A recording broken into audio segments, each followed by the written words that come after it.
Igsunan, mayong buntag ganitong tanan. Okay na to sa Merkado Loon, karong adlaw, Domingo no. Mayo 18. Okay, nangita tag bugas nga barato. Okay, barato na gyud diri sa Loon, 23 ang kilo. Nakaisunan. Ug kay mangita pa tag lain. Kay kinira tong tanawon nga presyo kundi base na pay barato ba. Nakaisunan kay budget yun taron tungkol sa kalisod no. Nagkamp patag paliton. Itong panglawas nga tiguang na doon na pay maintenance mga kisunan no. Pay 32 jay.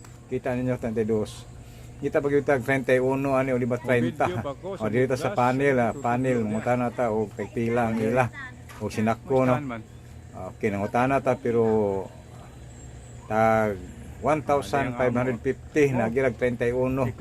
Pusa na gyud ang presyo 31. Kini lang gyud ang atong paliton nga gisunan. O nakita ko sample nindot kaayo bagong ani ang maong humay. Gisunan o mo ni lang tindira no, ilang promo girl dinhi sa ilang bugas sa display o sinako. Alahin po to ito sa merkado, nagmahal-mahal na to kay medyo nag-abang naman to sila pisto.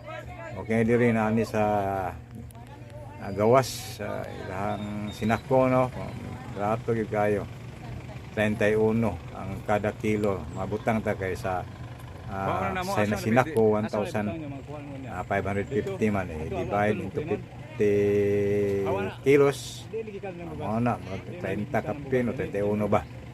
Okay, pensionan diri sa Loon Merkado Osbon ko Mayo 18 2025 malitag bugas dire medyo may brato na o ni bugasan no tong pamarkahan ato ibilin sa kapay tag isda no dire alang mahala magisunan didto gikan tag 400 ang tulingan medyo paana di na presko no alas tag 300 gisunan ang bulinaw to 50 kuha man ta sa mualong ron kung adlaw yung labyan ako dato man taw mabot dire butasay butang nila bulinaw o asa nila gibaligya paman sa merkado panalikabot na ana ba kay display. Okay mo gisunan mo ni bugasa mo gisunan puti kama to mayong adlaw katong tanan og subscribe mga gisunan ko. Salamat.